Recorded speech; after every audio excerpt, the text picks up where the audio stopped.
You're listening to an Airwave Media Podcast. All set for your flight? Yep, I've got everything I need. Eye mask, neck pillow, T-Mobile, headphones. Wait, T-Mobile? You bet. Free in-flight Wi-Fi. 15% off all Hilton brands. I never go anywhere without T-Mobile. Same goes from a water bottle, chewing gum, nail clippers, okay, passport. I'm gonna leave you to it. Find out how you can experience travel better at T-Mobile.com/travel. Qualifying plan required. Wi-Fi were available on select U.S. airlines. Deposit and Hilton Honors membership required for 15% discount. Terms and conditions apply. Welcome to From Beneath the Hollywood Sign. If you love old movies, Hollywood history, or the golden age of filmmaking, you've come to the right place. This is the podcast that talks about amazing stories of Tinseltown from another era and fascinating conversations with writer-producer Steve Cubine and actress-writer Nan McNamara. So, Steve, did Ava Gardner and Howard Hughes have a good relationship? Well, they did until he dislocated her jaw. What? Well, don't worry. She hit him back with an ashtray. From Beneath the Hollywood Sign is the gin joint for you. Recorded in Chicago, Illinois, with your hosts, Ken, Matt, Neal, and Jeff. This is Triviality.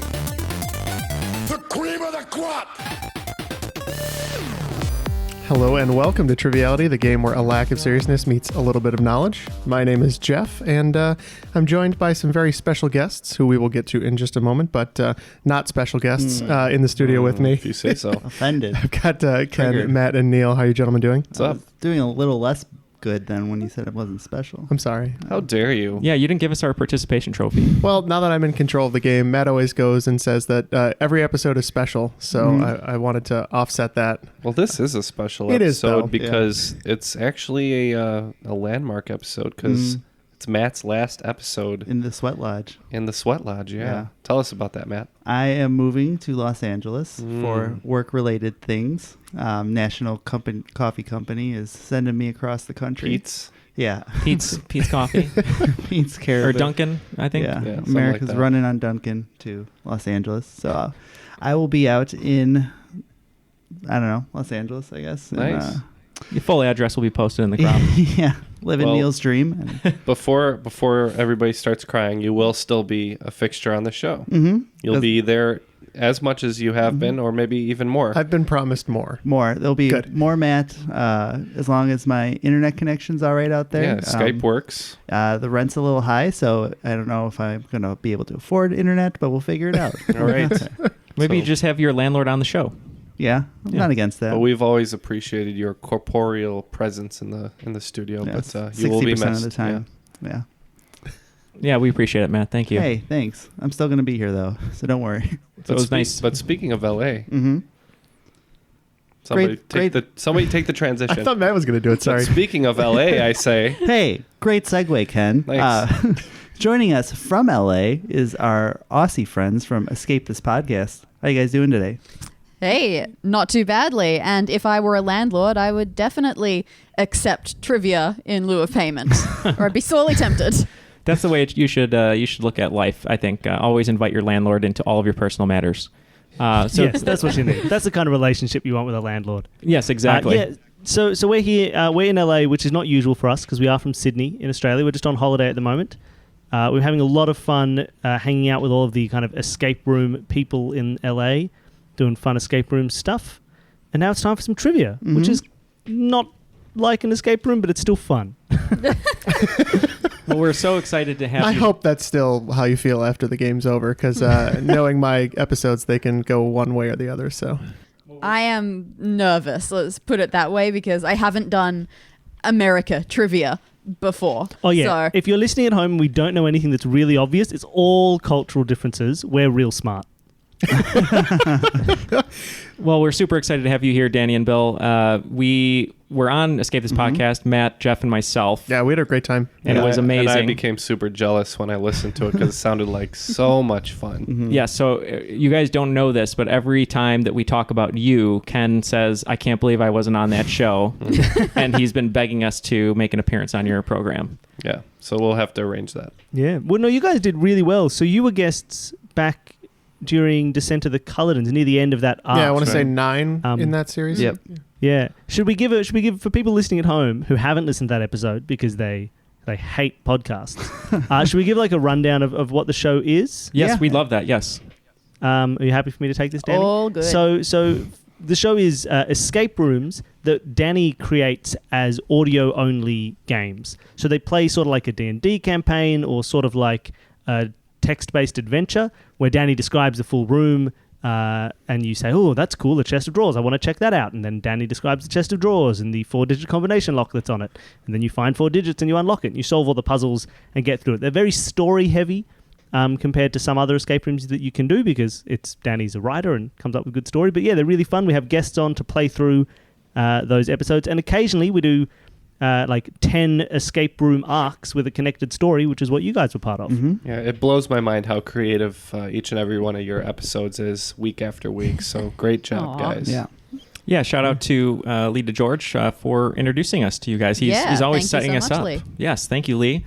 And just speaking of just a quick shout out, one of our newer listeners who just joined the crop, Lauren, she reached out and told us that she's been loving the show. She's been a big fan and has been telling everyone she knows to subscribe and listen. So on that note, thank you for doing that. And if you enjoy the show, please, tell some other people, review us on iTunes. We'd appreciate it. But we're giving a special shout out to her 2 kids who always listen to the show with her in the car. And that's Olive and Calvin, also known as CalPal. So thank you guys for listening to the show, and we hope that our voices are soothing your ride from school to school or, to the boxing ring where you guys are underground fighting. I think we're big with the kids. Yeah. We hear that a lot. It goes Peppa and then triviality. So number 2. That's the transition. A strong number 2. BTS. Right. It's easy to appeal to kids, though. You just have to be loud and swear a lot. Mm-hmm. Yeah, well, exactly. you need a repetitive catchphrase like cream of the crop. Yeah, cream of the like crop. Speaking of which, let's toss it to the rules guy. The rules of the game are simple. 20 questions split into 2 rounds worth 10 points apiece. At halftime, there'll be a special swing round designed by this week's host. After regulation, players will enter the final round with the points that they've accumulated and will have a chance to wager 0 to 30 points on 5 categorized questions. At the end of the game, someone will be named the cream of the crop. You know that I'm the cream of the crop. How did he do a kid's voice? We're talking about kids, and he sounded like a toddler today. We didn't even request that. We didn't. He just knows. Darren's a professional. He knows. He really is. Yeah. So, Jeff, you told us that this game's going to be hard today. We have guests from Escape This Podcast where we had to escape their room.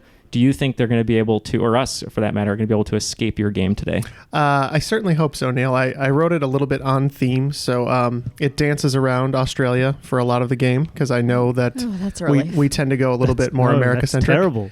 It's more a relief if it was around America. Then our failures are covered. Now our failures are terrible. I was going to say it's not a shoo-in that you should be happy about that, but we'll see how it goes if everyone's ready to get started. Well, let's get our team names first. Since you guys are from Australia, you came up with an Australian-related team name. Is that right? Well, yeah. I mean, you've got to talk yourself up, and if you can't come up with a good trivia pun, then you've just got to brag. So we're going to be Oz the Great and Powerful. Mm-hmm. There you go. And we when we heard that, we were like, let's do something Wizard of Oz related too. And I was like, we don't have brains, me and Neil, so let's be the Scarecrows.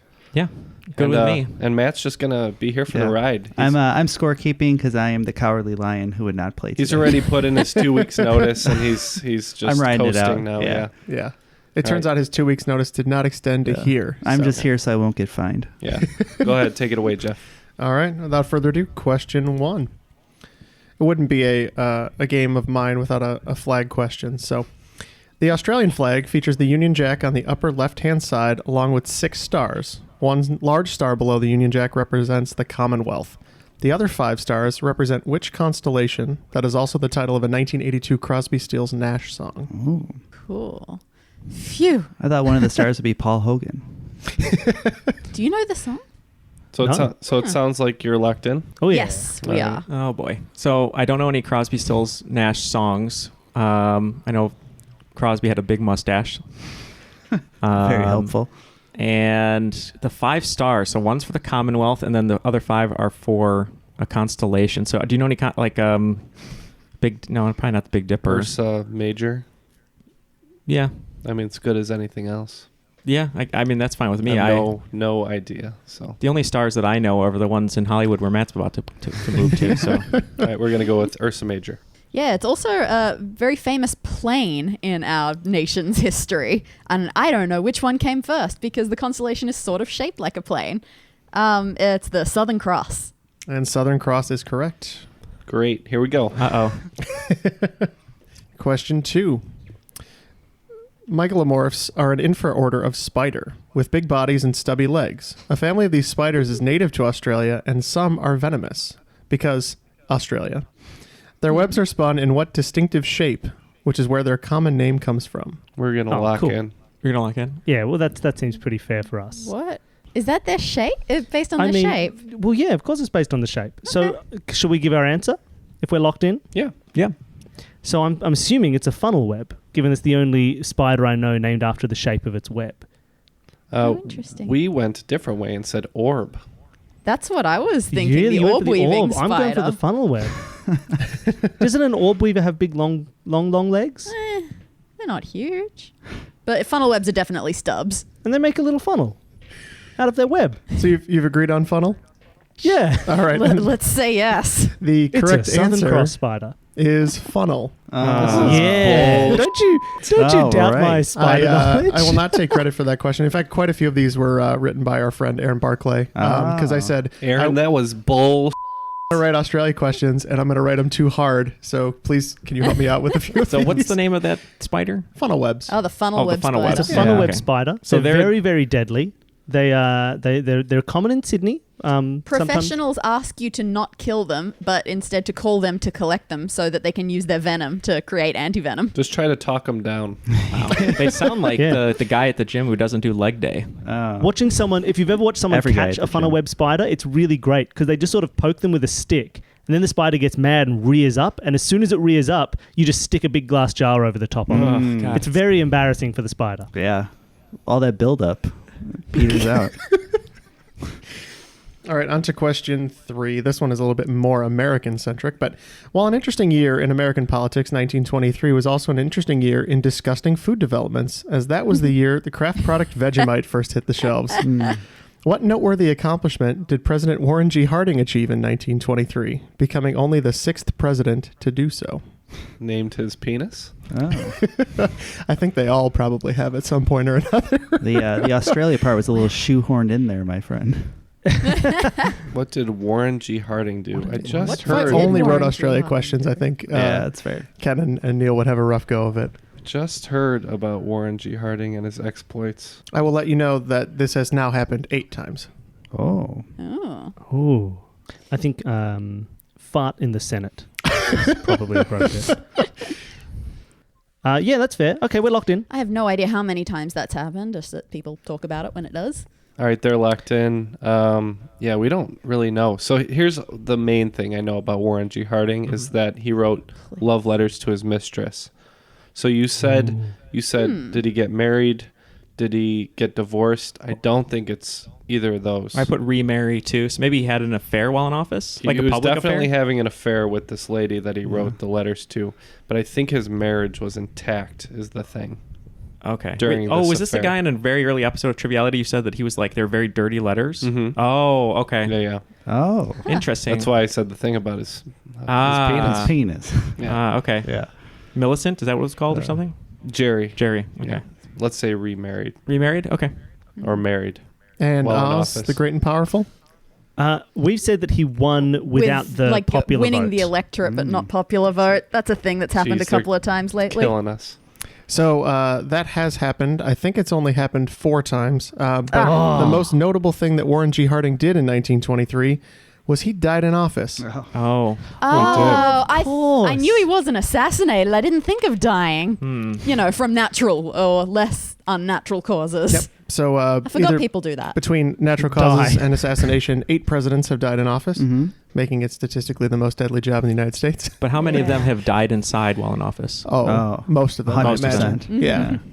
Yeah. Except Obama. He came out making Netflix specials. He only Except looked his hair is He only looked 10 real years gray. older. Yeah, that's true. Yeah.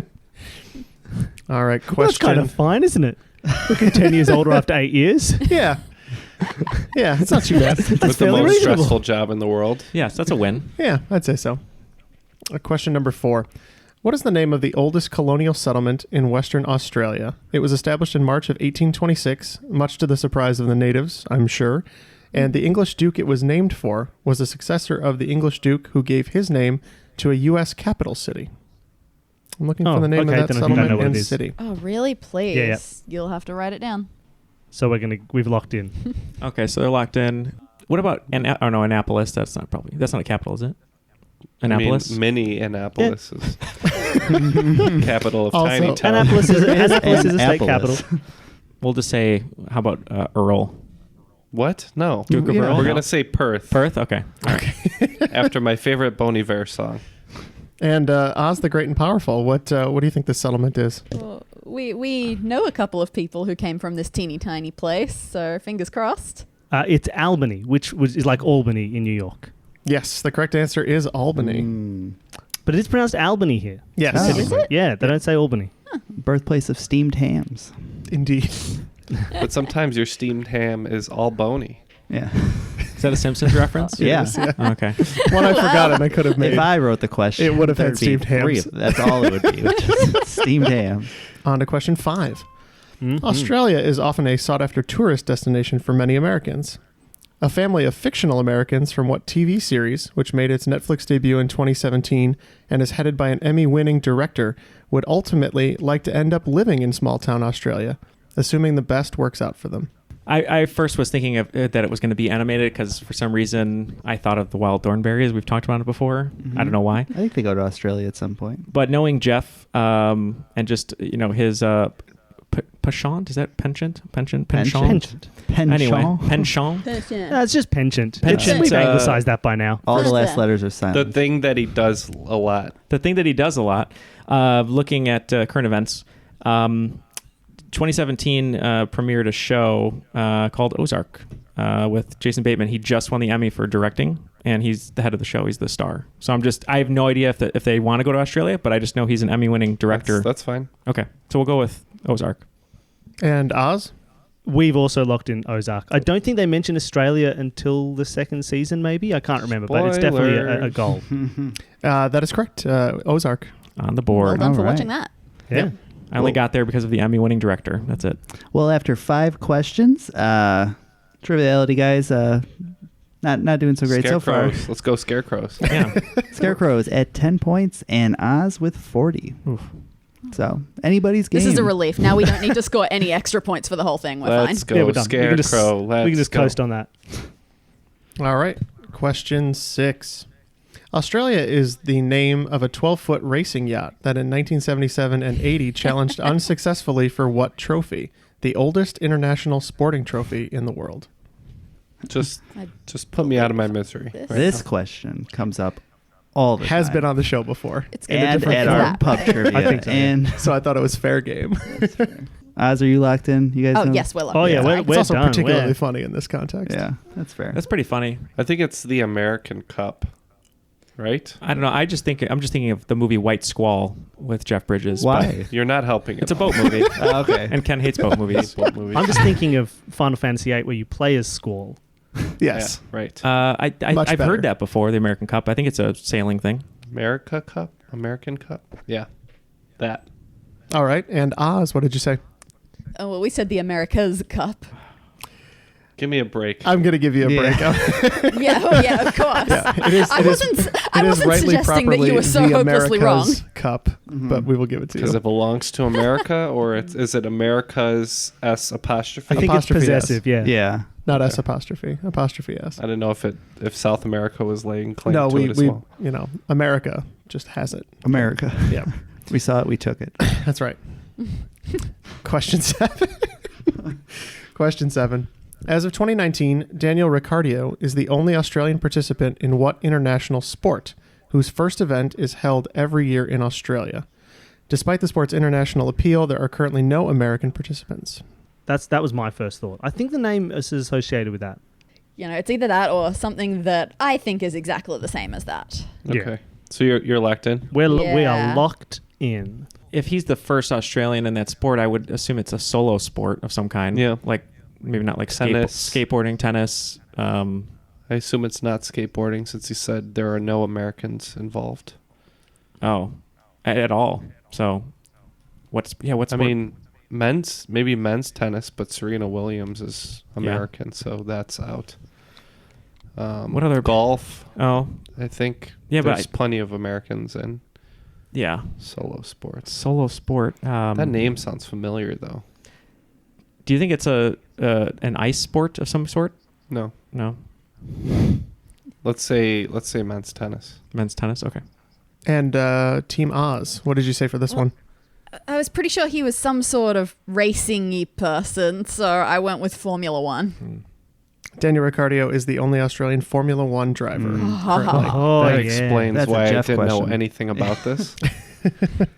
Well, I thought maybe you'd get there. You were on the right track. It is one of the most selective sports, as it's very expensive.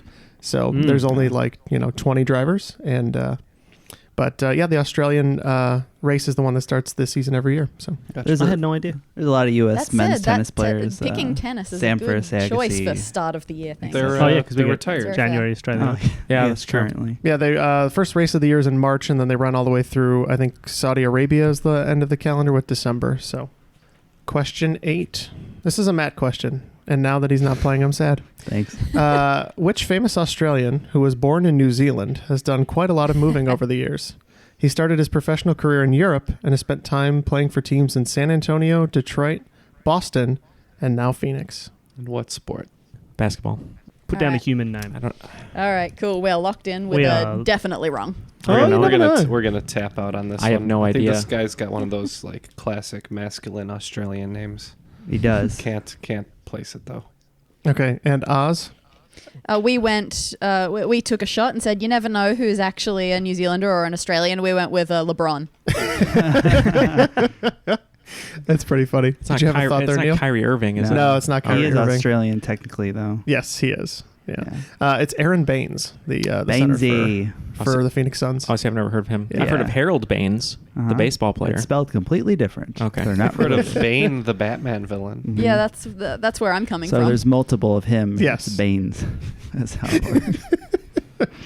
Oh no, there's more than one Bane. Yeah, he was on the It's Celtics Baines. most notably, I think. That was his most notable Well, he won a tenure. title with the Spurs. Yeah, but he was like a backup. You invented the alley-oop, I perfected it. Dunked over my head. Question 9. Australia has staked a claim to part of what landmass, which, following a 1959 treaty that bears its name, barred them from all mining operations, military exercises, and the detonation of nuclear devices. This agreement was spearheaded, surprisingly, by the United States and the USSR.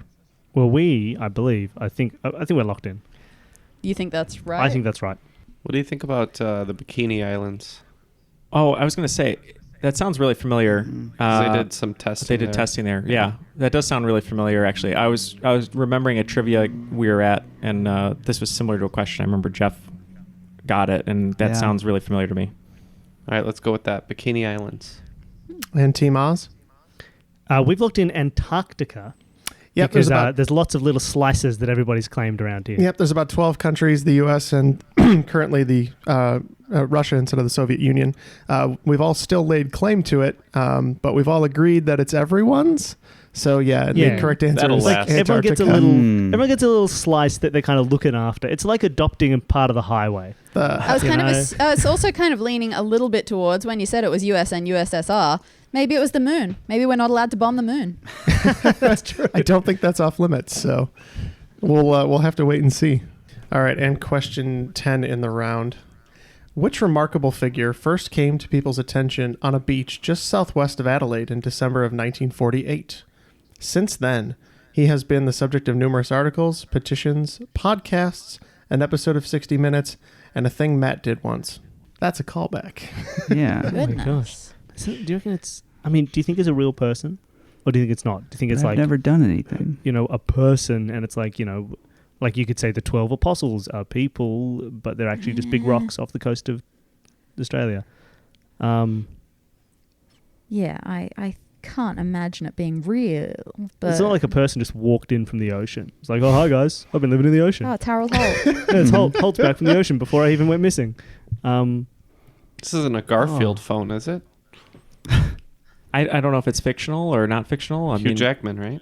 Hugh Jackman. He just came in from the ocean, perfectly sculpted. Yep. Oh, it's With Singing a sideburns. show tune. Yeah. Let's say Paul Hogan. Do I have to reread the question? Paul to you? Hogan. Reluctant. Okay. Crikey. And Oz the Great and Powerful. We put 2 question marks. Unfortunately, it is not 2 question marks. No, if you'll remember, I believe there was one time Matt visited Australia and he was investigating the Somerton Man, and that was the Somerton Man. Explain. I know what he's saying. So I improv'd that he was visiting the Somerton Man. I have no recollection of doing that.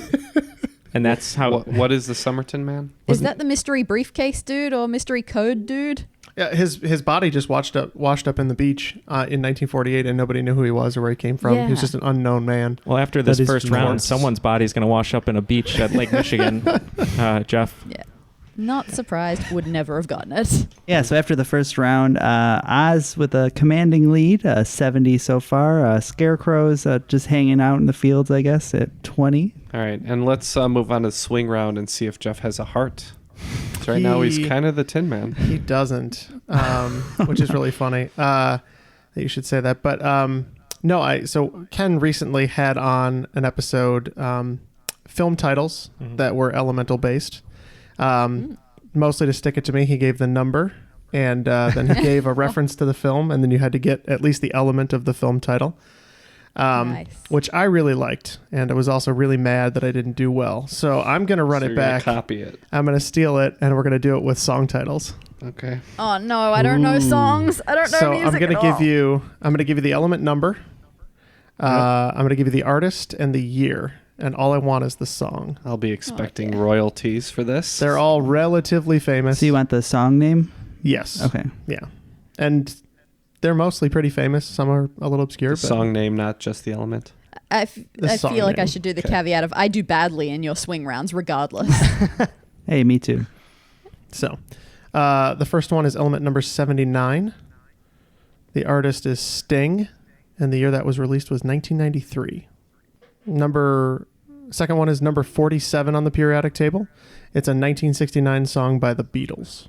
Third one's going to be element number 29. It's a 1970 song from Bob Dylan. Fourth one on the list is going to be element number 82. It's a Miranda Lambert song, 2008. Our fifth one is element number 50. It's a song by the band America from 1974. I think Horse is element 50. Our sixth one on the list is going to be number 16. It's a 2009 song by the band Slipknot. Classic. I mean, these aren't terrible. Number 7 is going to be number 3 on the periodic table. It's Nirvana's 1992 song. Cool. Got one. Yeah. Yeah, right. Number 8 is going to be element 22. David Guetta featuring Sia, 2011. Cool. I was waiting for that one. Got one. Element number 80 is going to be our 9th one. It's a Block Party song from 2008. And the last one on the list is going to be number 10, element 10. It's a 2001 song by John Mayer. Okay. And I will tell you, 1, 2, 3, 4. Half of these are just the element name. So okay. Oh, nice. I didn't try and make them too obscure. So while we go and talk about our answers, just wanted to give a quick shout out to all of our Patreon supporters. We really appreciate all of you, especially the new crop of you who have joined the show and enjoyed supporting the show. So we thank you for that. As you know, you can join Patreon over at patreon.com/trivialitypodcast and get a number of different perks as far as merchandise, stickers, letters from us, posters that are signed that you can hang up, step on, do whatever you'd like to. I mean, it's yours when you get it, so we appreciate that. But also, you get some discounts on merchandise and get some other great things, Jeff, right? We love to have our patrons on the show. So if you're thinking about you want to be on the show, they get first priority. So we like to put them on our show too. So that's correct. So thank you very much to all of our Patreon supporters. It's the reason we're able to do the show. And if you'd like to join them, go to patreon.com/trivialitypodcast. All right, after much deliberation, both teams are locked in. So Jeff, take it away. Much deliberation. Much. So much. This is bad. Fruitless deliberation. Should have made it a little easier, but Great job. Yeah. Really Jeff this one. I hate that that's probably a thing. So the first one, element number 79, is a 1993 Sting song. And I'll start with Oz on all of these. What did you say? So we have no idea. I think that number was gold. All right. So we just wrote gold. Yeah, we just stabbed at gold. And the song is Fields of Gold. Yay. And so the answer is gold. Yes, we amended the question also while we were deliberating. You just need to name the element now. Because it was way too hard. Yeah. That's a bit of a deep cut for Sting, right? I think. Not really. It's more. It's not a shallow cut. I'm not going to sing it, but it's As We Walk in Fields of Gold. Is this that song in '93 where he had it recorded, but he kept waiting to release it and kept waiting and waiting, and then finally released?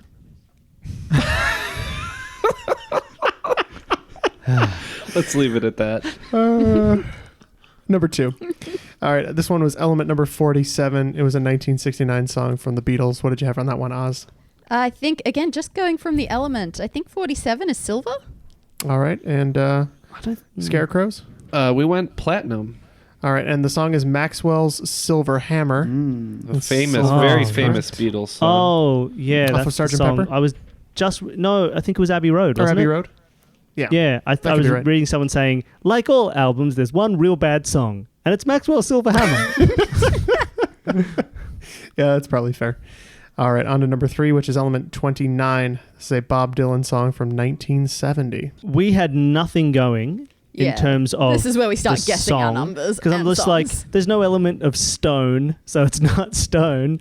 Leather's not an element, so it's not, boots of Spanish leather. So we just went for iron, which sounded like it was the right kind of number, and maybe you'd put iron in the name of a song. Yeah, I think I remember the atomic number from my previous game, and I think that's iron. All right, iron is actually number 26. 26. And so you're pretty close. It's a slightly reddish metal that is copper. The song is Copper Kettle. Oh, you're Copper Kettle. But I know it's hard to... Copper and iron are both very folk elements if you're writing a song. It's hard to nail it down, though, because, Bob Dylan's written, 22 billion songs, so... Approximately. Yep. Recent estimates show. The fourth one, element number 82. It's a Miranda Lambert song from 2008. We started with plutonium. We're doing mostly numbers. And we thought uranium at first, but then you thought that was 92? Yeah. So we went down and said, maybe it's plutonium, like just one above or something.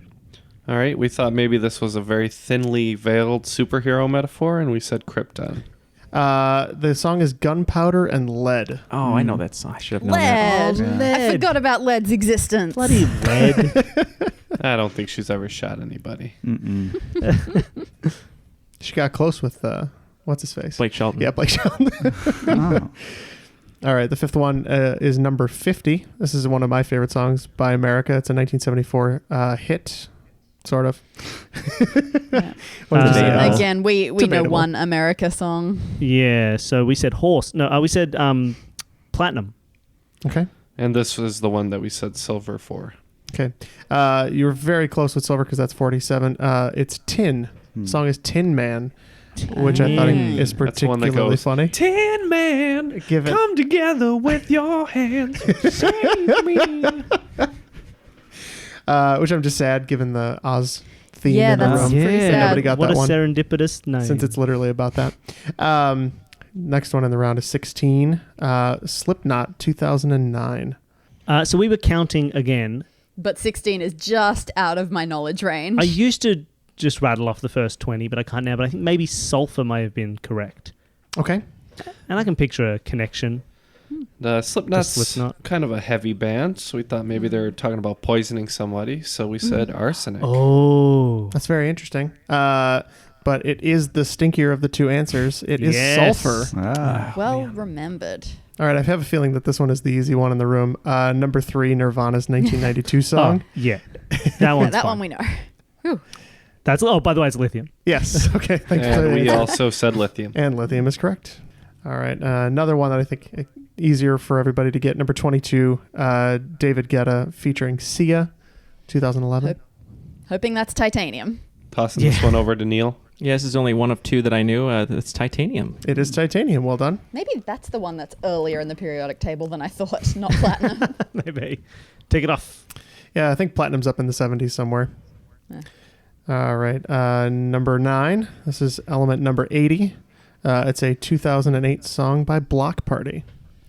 Absolutely. Yeah, we have literally no idea number or year or band. So we just said cesium because it's a cool element. That is a very cool element. Love the band Block Party. Seen them many times. And the lead singer, Kayleigh, when he sings this song, he goes, "My Mercury's in retrograde." Oh, no. She said Mercury. I'm very glad you got that one. Mercury is correct. Oh, that's an embarrassing miss. I just saw Block Party at the Riot Fest. Were they good? Very good. They have a newer lineup. The Riot Fest. Yes, very good. Number 10. This is a 2001 John Mayer song off of Room for Squares, I think, is the album. What did you say, Oz? I think number 10 is Neon. And I think I remember number 10 was Neon from my previous game. And Neon is correct. So not too... Yeah, that was a good stretch at the end there. 50-50. More fair than I thought. I mean, not like fair, but we did. We did a fair job. Yeah, so the Scarecrows added 25 to bring it up to 45, and the Oz added 30, so they're up to 100. All right, Jeff, let's go to round 2. All right, so for round 2, I veered away from Australia, which I think my co-hosts would be happy about, although I was inspired by Australia. So all of these next questions in this round, they're all going to be based on titles of AC/DC songs. Okay. That is not going to help us, so it's a fair fight. So the first question, and you'll pick them all up, I'm sure. First question is about Angus beef. It is not about Angus beef. It's actually about Hell's Bells. The Hell's Bells are a series of underwater cave formations made of carbonate and shaped like hollow cones. This natural formation can be found in Quintana Roo, a Mexican state, which is part of what large peninsula? Do you Okay, know we're the locked in. Mexican peninsulas? We're locked in, so like feel free I to talk. should. I don't know. Unless it's one of those ones where it's like a state that we know, like, like Chihuahua has a peninsula. But I don't know. Okay, done. Got it. Sure, locked in. Locked in. All right, so we are guessing the Yucatan Peninsula. And Oh, Oz? good. Boom, I said the same thing. Yeah, we said the same thing. My incredulity is because I was thinking of Yukon. I'm pretty sure that's quite far away. And you are correct. It's part of the Yucatan Peninsula. All right. Good job, guess. Jeff. Don't you hit me. Good start. Number 2, Shoot to Thrill. Except I couldn't find anything good for that. So Shoot to Kill was a relatively unremarkable 1988 film starring Tom Berenger and what Academy Award-winning actor. The film was the first major screen role for him in 10 years. Other credits, non-film, include being the Bahamian ambassador to Japan. That would make sense, the Bahamian connection, because he would have been the only Academy Award winner who would have been eligible kind of to have that role, yeah. Okay. So let's go with that. We're locked in. We've got no idea. So we're locked in with a blank Not sure. line. So We're thinking this might be actually a little bit more Australia related because his first name is Sydney and his last name is Poitier. Oh. the correct answer that is seems Sidney fair. Poitier. Oh, nice. Very nice. Well done. That's a good cast. That movie's probably Tom decent, Berenger, right? the great catcher in Major League, also in The Substitute. He was actually my substitute teacher in high school. It was pretty crazy. But did he stop knife fights and fight gangs? He stabbed me, in fact. He only shoots to kill. That's why Ken is so hard. Is that what it is? Yikes. I meant like Jesus, Neil. I meant tough. Like he's It's a family show. You know what I'm talking about? He's tough. Yeah, tough. He's a tough guy. Kirstie Alley apparently was also in that, if I remember right. So you know it's from IMDb. You know it's good. So that's before she traveled to Veronica's Closet. Yes. Okay. All right. Question 3. This is what you do for the money, honey. In contrast to commodity money, where money is created from precious materials, which type of money or currency that has no intrinsic value is used in the U.S.? The name for this currency is shared with a famous automaker. I remember when we used pelts as money. You Do you? remember? I am a time traveler. I thought you were a spoiler alert. He's a How about you use 500-year-old your pelt as vampire. money? You could see my appearance in The Revenant. I was the third man in the background as Leo was getting mauled by a bear. By the bear. Oh, man. I No. Okay. I got nothing. We got nothing. We've locked in Wow. with a blank space again. I'm just thinking of car manufacturers, but none of them sound like No. Lincoln, Peugeot money. Peugeot. Yeah. Yeah, we're done. Fair enough. So writing properly, the type of money that we use that has no inherent intrinsic value, and it's just based on I the... just knew it. Wait, you just got it? No, it's all good. I'm too late. I don't think it's American, but I just thought of something. Okay. Yeah. What is it? You can say it if you want to. I mean... I don't. Okay. Oh, you don't want to? Okay. You can say it afterwards if you're right. This is called fiat currency. Yeah. Currency I didn't that know has they were no American. intrinsic value. Did they specify it was an American car brand? I did I not. thought so. Oh, No. what? No. Oh, yeah, you just said this was what they call it in America. Danny. Question 4. Highway to Hell. In the Inferno, after passing the gates of Hell, Dante and Virgil are greeted by Hades' ferryman, who will take them across the river Acheron. What is the name of this ferryman, who shares his name with the largest moon of Pluto? Is this off after they're down the river Styx? So this is right after you pass through the gates of Hell, and it says like... Welcome to hell. No, it's like... Population. Beware all who Rebellion. enter here, or whatever it says on the gates of Hell. I can't remember anymore. Where does Dennis DeYoung One of the come things into where- Abandon hope, all ye who enter here. Yes, he's You just past the river You Styx. just hear a fake keyboard flute in the distance. That's really disappointing. Yeah, we're locked in. One of the things we're actually doing on this trip is we're going to see Hades Town on Broadway. Oh, I'm jealous. That's gonna be great. All right, so the So ferryman. What's the name of the ferryman? I know what this is, and Hephaestus or Cerberus is the dog. let's say Hephaestus. That's fine. And Team Oz. I think it's pronounced like a k sound at the start, right? Charon. Yeah, it can be stylized either with a C or a K, and it is Chiron. Charon. Yeah. Yeah. How do you spell that? It's either Karon or Chron, depending on the translation. Karen. There's someone else who's Chiron. Yeah, see, but that's I what can't remember who so that I is. always the reason I never remember this is because Chiron from Percy Jackson is the half. Now Right. I can't even think of what he is. A half horse man. Centaur. Yeah. And I always mix him up with the river ferryman. That's okay. The other day, Jeff mixed up a Pegasus and a unicorn. So It was actually pretty epic. Oh, what Yeah. a loser. Yeah, and and it was committed to the form of a drawing, so Perfect. that will exist forever. Wasn't even a slip of the tongue. On to question 5. I have a drink on me. While the city may have changed its official name in 1996 to Chennai, a bartender would still know that what drink is a type of cocktail consisting of vodka and cranberry juice, often with a squeeze of lime. Yeah, that's what I thought. I know what the city is. I don't know anything about alcohol though. Yeah, but we don't drink, so we just learn geography and don't drink, and so we can answer questions that way. But is that the whole name of it, or is there more to it? It's fine. Like, there's a... Nah, it's fine. well, me and Neil don't drink, but we also don't learn geography. Right. Exactly. Again, I thought Matt might be playing a little bit. That's okay. I don't know this one either. I know, Vodka, right? cranberry, and lime. This is a drink that I used to drink a lot because I felt like the cranberry juice would flush out my system, so I'd be getting healthier. Right, as you're I getting the drank. antioxidants. Yeah. Yeah. But that's incorrect, Let's though. just say it's a Casablanca. Okay. And Team Oz?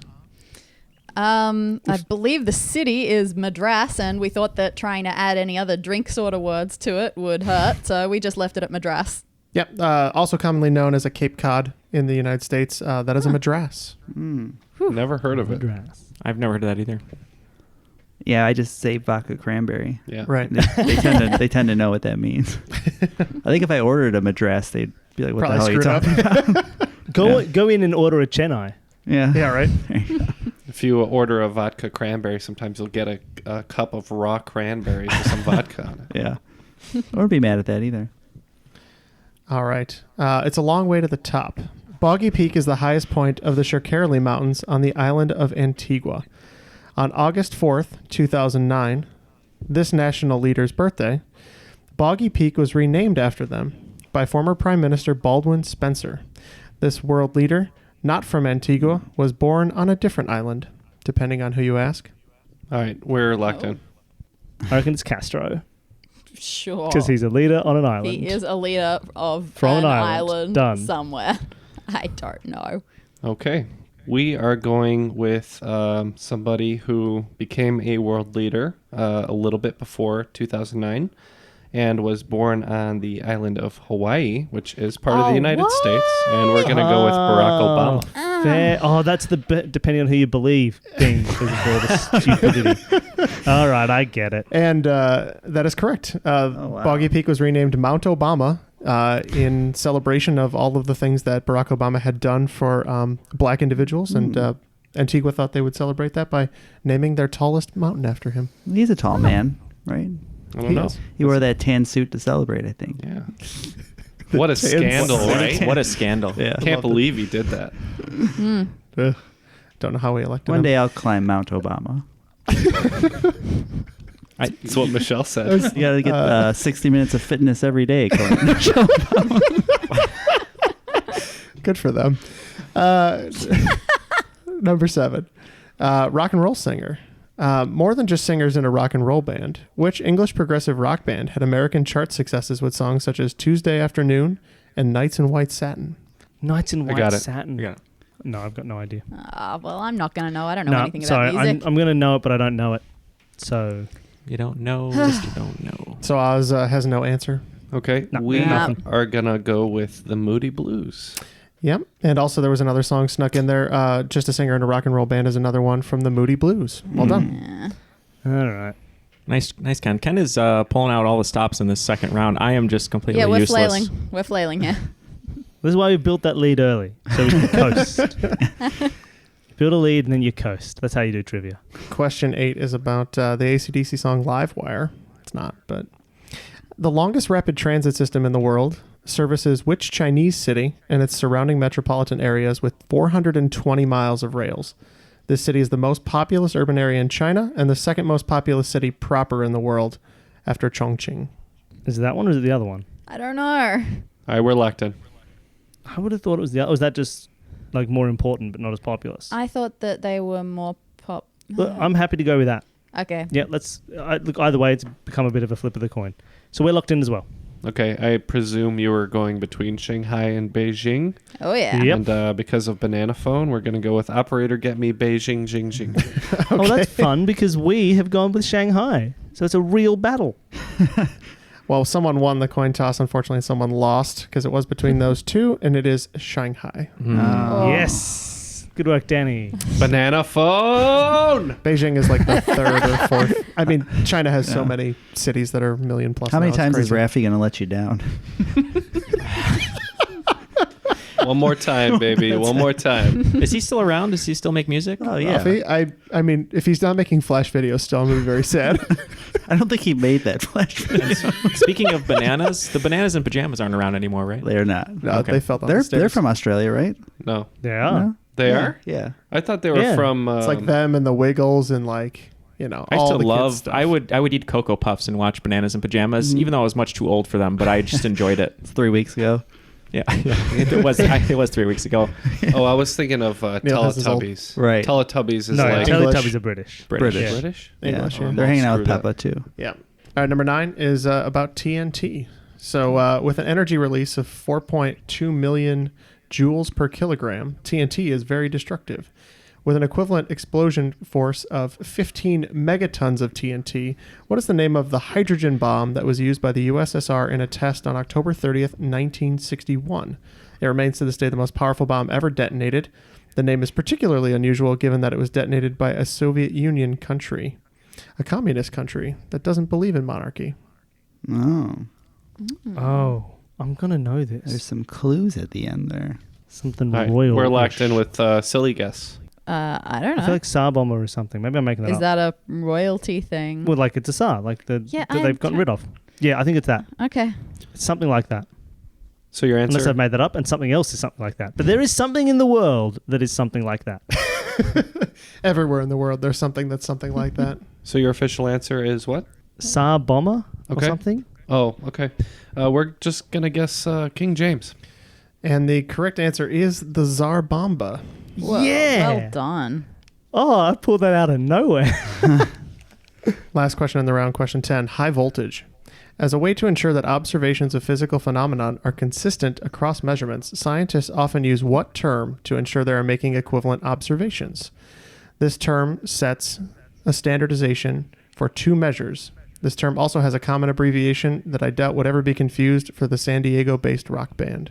We are locked in, so you can feel free to speak aloud. It's something about that, isn't it? Oh, maybe. I don't really understand exactly what I'm answering here. Like, is it what's like the a unit, or was it a... Oh, it's the abbreviation, right? Well, I can't remember. Is that how it goes? Standard I'm temperature thinking and pressure? something about standards. I don't know the band. No, that's not helping. Bare naked... You know, like they say it's got to be room temperature or whatever. Yeah, okay. I'm not happy with that. STP for standard Okay. temperature and pressure. I don't know, but I feel like it's something getting there.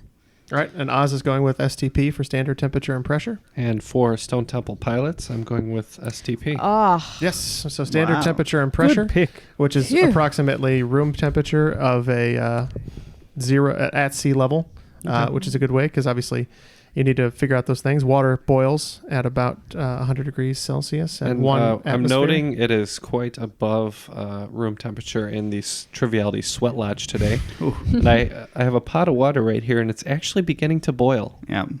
That does make sense based on the observations. All right, so after round 2, Oz added on 60 points, and the Scarecrow's adding just 50. So going into the final round, it's going to be 160 to 95. So Ken and Neal have a little catching up to do. Yeah, I feel a little bit better now, but I was hoping to get a little bit more ground on them. But Instead of losing ground. yeah, we'll just have to bet big here. Yeah, I just hope we pass 100. All right, Yeah, Jeff. we need to come up with a betting strategy. Bet it all on one. Yeah, I Well, before think that, we're Jeff, gonna bet let's get to those categories. Okay, so the first one category is going to be something about Australia. Category 2 is going to be something else about Australia. Fair. Category 3 is going to be a third Australian thing. Oh, no. I hate you, Jeff. Category 4 is unsurprisingly going to be about cartoons. New Zealand? And category Simpsons. 5 Look, I didn't even hear is it. going to be about Australia. Yet another Australia category. So all Australia except 4, which is about cartoons. Well, I've been told that we do a lot of America-centric trivia around here, so I figured what better special guests to pander to with Australia-related questions. And pander you did. And the wagers are locked in. Let's hear some questions, Jeff. Question 1 is about Australia, unsurprisingly. William Janzoon departed from his home country's colony in Indonesia in November of 1605 and made landfall at the Pennefather River in February of 1606. Over the next few years, his countrymen charted the whole western and northern coastlines, though made no attempt to settle it. What was the name they gave this land they took credit for discovering? And we will call it This Land. Question 2, also about Australia. January 28th is Australia Day, which commemorates the day in 1788 when the first fleet of British ships arrived in New South Wales to establish what? Question 3. Lake Mungo is a dry lake bed in southeastern Australia surrounded by layers of sands and soil that are archaeologically rich. Discovered in 1972, LM3 is an archaeological find that has been found to be as much as 43,000 years old, making it the oldest known what? Question number 4. I said this one was cartoons. The Tasmanian Devil, a Looney Tunes cartoon which bears little resemblance to its namesake, made his first appearance in 1954 in a short called Devil May Hair, in which Taz's gravelly voice was provided by which man of 1,000 voices? Number 5. Anzac Day is broadly a day of remembrance for all, but was originally created to honor members of the Australian and New Zealand Army Corps who served in what 1915 campaign fought on what European peninsula? All right, we are going to break and think about these answers, and we'll be right back. All right, well, the answers are locked in, but before we get to that, We got to Neal, shill some stuff, right? how about, holidays are coming up and people need to purchase our goods. Neal, tell them about our goods. Well, we got pelts, we got hams, we got some beans, Canned pineapples. Dried goods. dried goods. What are we I actually remember when selling? we used pelts as currency. That's right. So no, we're actually selling some great new items. We got some tote bags. We got brand new T-shirt designs with all 4 of our faces. A cream of the crop shirt.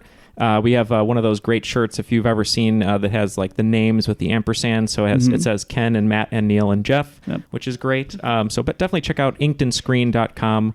for all of our goods, or you can go to our website and click merchandise and it'll take you there. But they've been wonderful partners. Taylor and the team over there have been very supportive of the show. They're listeners, and we love to sort of include people who support the show and in turn give you items to purchase. And the link will be in the descriptions in the show notes. And for $1,000, you can rent me out and I'll do whatever you want.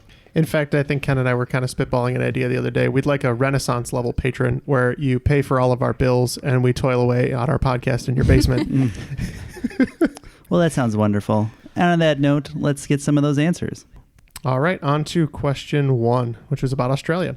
William Janzoon departed from his home country's colony in Indonesia, November of 1605, making landfall at the Pennefather River on February of 1606. Over the next few years, his countrymen charted the whole western and northern coastlines, naming it what? Yeah, we locked in with how many points there, Ken? 10. 10 points, and we weren't too sure, but I do know that a large portion of Australia is called the Bush, so that's what we went with. And Oz, what did you wager on this one? We wagered a full 30, and one of the many names that Australia went through when we went for this one was New Holland. So much like their neighbors to the east, New Zealand, New Holland is what they named it. On to number 2. So January 28th is Australia Day, commemorating the day when British ships arrived in New South Wales to establish what? For 15 points, we're going to go with a prison colony. For 30 points, we said exactly the same thing. Yep, prison or penal colony is correct. Question 3. No jokes. No jokes. We've had enough this time. It's just true. It's just a true fact. Ken's We're had his all fill. convicts. Number 3. Lake Mungo is a dry lake bed in southeastern Australia where LM3, a 43,000-year-old what was found? For 20 points, and let me know if you need us to be more specific, but we said human ancestor. All right, and Oz. Yeah, we went with... for 30 points, we knew that Mungo Man was some form of human, so we went with the first modern human. Yep, any of those are really fine. It's the oldest specimens that we have that are human remains. LM1 was the first specimen found there in 1962, and then they gave that and LM3 back to the Aboriginals upon their discovery. And what about LMFAO? They're not dead yet, but I'm sure they can be buried there when they're done. Question 4 was all about cartoons, and when I think of cartoons in Australia, I think there's only one question I can ask. So who voiced the Tasmanian Devil? For 30 points, Neil? We went with the man behind Bugs Bunny, Mel Blanc. And Oz, what did you have for this one? Also for 30 points. We went with the man behind Porky Pig, Mel Blanc. I mean, if you have 1,000 voices, there's going to be quite a few that come up on that list. And Mel Blanc is correct. Incidentally, I have seen Tasmanian devils, and they are little nutcases, so I don't think they're that different. Yeah, unfortunately, they have like really bad cancer rates right now. Yeah, we've got contagious cancer as well. There wasn't one yet. No, they and it's spread by biting each other's faces, so they're really good at transmitting it. Oh, cool. Man. Wait a... There wasn't one in this whole game. Let's wrap this up. All right. And number 5 is about Anzac Day, a remembrance day created to honor members of the Australian and New Zealand Army Corps serving in a 1915 campaign fought on what European peninsula? All right. For 20 points, I know this from a video game, and Neil knows it from a movie, obviously. So we went with Gallipoli. Yeah, this is a very big thing that you study all through school. For 30 points, we went with Gallipoli. And Gallipoli is correct. Wow, so a perfect round from Oz. So I don't think that Scarecrow was able to catch them. But let me crunch some numbers really quick. Right, carry the one. Oh yeah. Oh, Matt's starting to smoke over there. Well, yeah. So not a bad game from Scarecrows. They come out with 170. But today's That's a good score. Today's cream of the crop with the highest score I could ever remember. 320. Whoa. 320 points. Oz, you are today's cream of the crop. You know that I'm the cream of the crop. Well, you know what they say. If you ever want to do well at trivia, just make sure they tailor it to your own national history, and you'll be fine. That is a bounty of cream right there. Yeah. It's good. I wanted to write a game that was a little bit more Australian-centric, so most of our audience, I think, will not do as well, so that's good. Yeah. But that's going to be a tough one to beat. I hope you're humbled out there. I appreciate it because I feel very much that way when I listen to most of your regular episodes. Right. As soon as they go into American football, I'm out. I got nothing. Me too. Well, Ken, you and I didn't escape that game with a win, but Dani and Bill, you did. And why don't you tell people how they can find out more about Escape This Podcast? Yeah, sure. So, look, we're on all of the various podcatchers, and you can just search Escape This Podcast.